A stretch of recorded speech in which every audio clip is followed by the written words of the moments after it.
Hello students, myself Maushmi Bhattacharya from Shet Vidya Mandir English High School CBSE Vasai.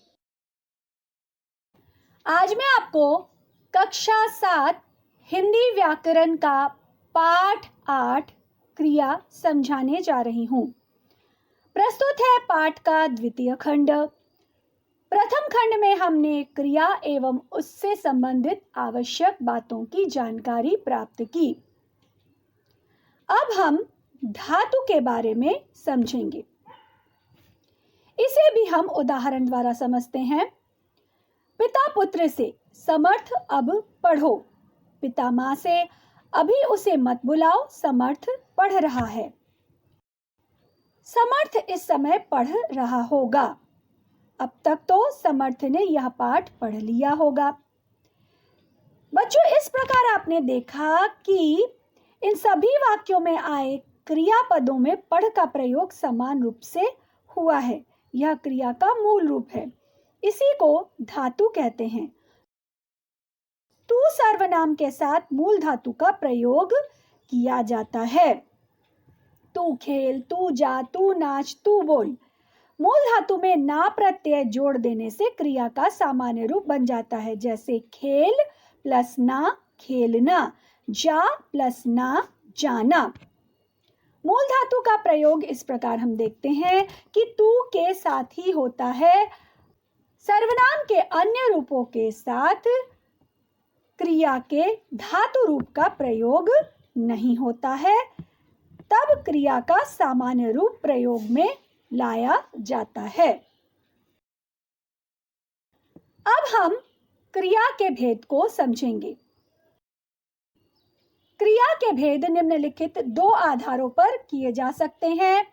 पहला कर्म के आधार पर, दूसरा प्रयोग संरचना के आधार पर। कर्म के आधार पर क्रिया के भेद। कर्म के आधार पर क्रिया के दो भेद माने जाते हैं। पहला अकर्मक क्रिया। अकर्मक शब्द का निर्माण अ प्लस कर्मक दो शब्दों से हुआ है। इसका अर्थ है कर्म के बिना, यानी जिन वाक्यों में कर्म नहीं होता है वह वाक्य अकर्मक क्रिया के वाक्य कहलाते हैं। अकर्मक क्रिया की परिभाषा इस प्रकार दी जा सकती है कि वाक्य में जो क्रिया कर्म की अपेक्षा नहीं रखती अकर्मक क्रिया कहलाती है। नहाना, सोना, हंसना, रोना, चलना, रूठना, उठना आदि अकर्मक क्रियाएं हैं। अर्थात वे सभी कार्य जिन्हें करने के लिए हमें कर्म की आवश्यकता ना हो, किसी भी वस्तु की आवश्यकता ना हो, वह अकर्मक क्रिया कहलाती है। जैसे सुनीता हंसती है, यश माँ से रूठा है, बबलू खिलौने के लिए रो रहा है, राहुल तेज चलता है। ऊपर लिखे वाक्यों में कोई कर्म नहीं है। इस बात को हम इस तरह से भी समझ सकते हैं कि वाक्य में आई क्रिया के साथ क्या प्रश्न करके देखिए। यदि ऐसा करने पर आपको उत्तर प्राप्त नहीं हो रहा है तो वह क्रिया अकर्मक कहलाती है। सुनीता हंसती है। क्या हंसती है? कोई उत्तर नहीं, अर्थात यह अकर्मक क्रिया है। मोहन माँ से रूठा है। क्या रूठा है? कोई उत्तर नहीं, अर्थात यह अकर्मक क्रिया है।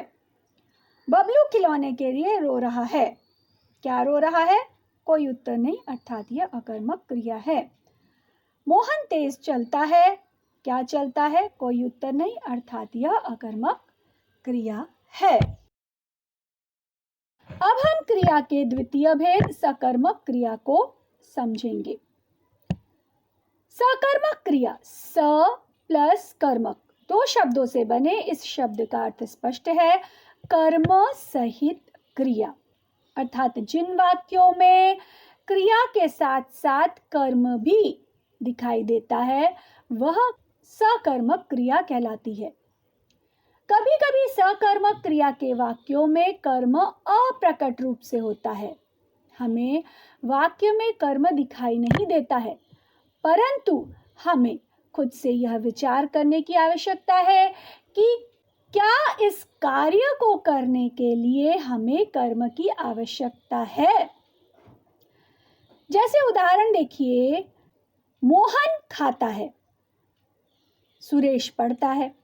इन दोनों वाक्यों में कर्म दिखाई नहीं दे रहा है, परंतु यह सोचने की बात है कि मोहन खाता है, अर्थात मोहन के पास खाने के लिए कुछ न कुछ अवश्य है जिसे वह खा रहा है। यह प्रकट रूप से बताया नहीं जा रहा है, परंतु ऐसा है। सुरेश पढ़ता है, इसमें भी सुरेश के पास पढ़ने के लिए कुछ न कुछ है, तभी तो वह पढ़ रहा है। यहाँ भी कर्म अप्रकट है, परंतु अगर हम विचार करें तो पाते हैं कि इस वाक्य में कर्म होगा ही। बिना कर्म के यह क्रिया संपन्न नहीं हो सकती।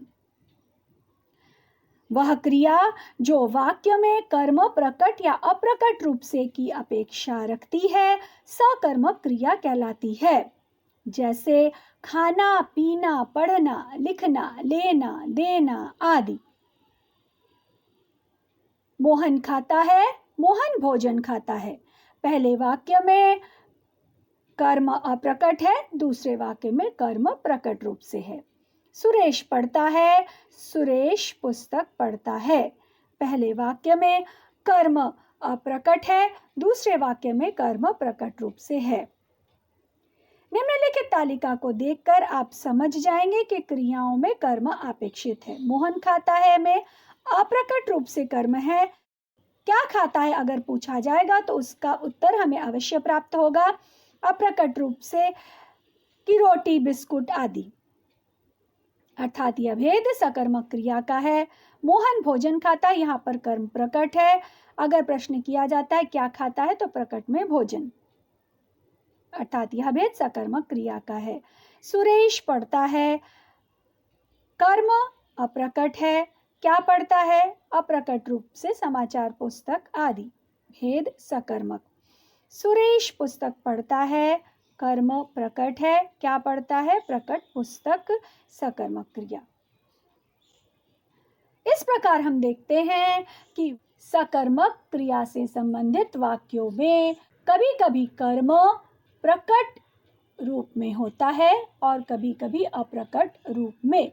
हमें स्वयं विचार करना चाहिए कि क्या इस कार्य को करने के लिए कर्म की आवश्यकता है। अगर है तो वह सकर्मक क्रिया है, अगर नहीं है तो वह अकर्मक क्रिया है। सकर्मक क्रिया के भी दो भेद होते हैं, एक कर्मक क्रिया और द्विकर्मक क्रिया। पहले हम एक कर्मक क्रिया को समझते हैं। वे सकर्मक क्रियाएं जिनका केवल एक ही कर्म होता है, एक कर्मक कही जाती है। जैसे शालू अखबार पढ़ रही है, मैंने कार खरीदी। इन उदाहरणों में अखबार और कार कर्म है जो क्रिया पढ़ रही है और खरीदी के साथ क्या प्रश्न के उत्तर में निर्जीव संज्ञा के रूप में प्राप्त होते हैं। वाक्य में एक ही कर्म होने के कारण ये एक कर्मक क्रियाएं हैं। दूसरा प्रकार है द्विकर्मक क्रिया। ऐसी सकर्मक क्रियाएं जिनके दो कर्म होते हैं द्विकर्मक क्रियाएं कहलाती हैं। जैसे अध्यापक ने छात्रों को पाठ पढ़ाया, ठेकेदार ने मजदूरों को वेतन दिया। इन वाक्यों में क्रिया पढ़ाया और दिया के साथ क्या प्रश्न करने पर क्रमशः पाठ और वेतन उत्तर प्राप्त होता है तथा किसे या किसको प्रश्न करने पर छात्रों को और मजदूरों को उत्तर प्राप्त होता है। ये उत्तर ही कर्म है। दोनों वाक्यों में दो दो कर्म है, इसलिए पढ़ाया और दिया द्विकर्मक क्रियाएं हैं। प्रस्तुत खंड में हमने क्रिया के धातु रूप एवं क्रिया के भेद के अंतर्गत कर्म के आधार पर क्रिया के भेद को समझा, जिसमें अकर्मक क्रिया, सकर्मक क्रिया एवं सकर्मक क्रिया के दो भेद, एक कर्मक क्रिया और द्विकर्मक क्रिया को समझा। हमारे पाठ का द्वितीय खंड यहीं पर समाप्त होता है। तृतीय खंड में हम पाठ के आगे के भागों को समझेंगे। धन्यवाद।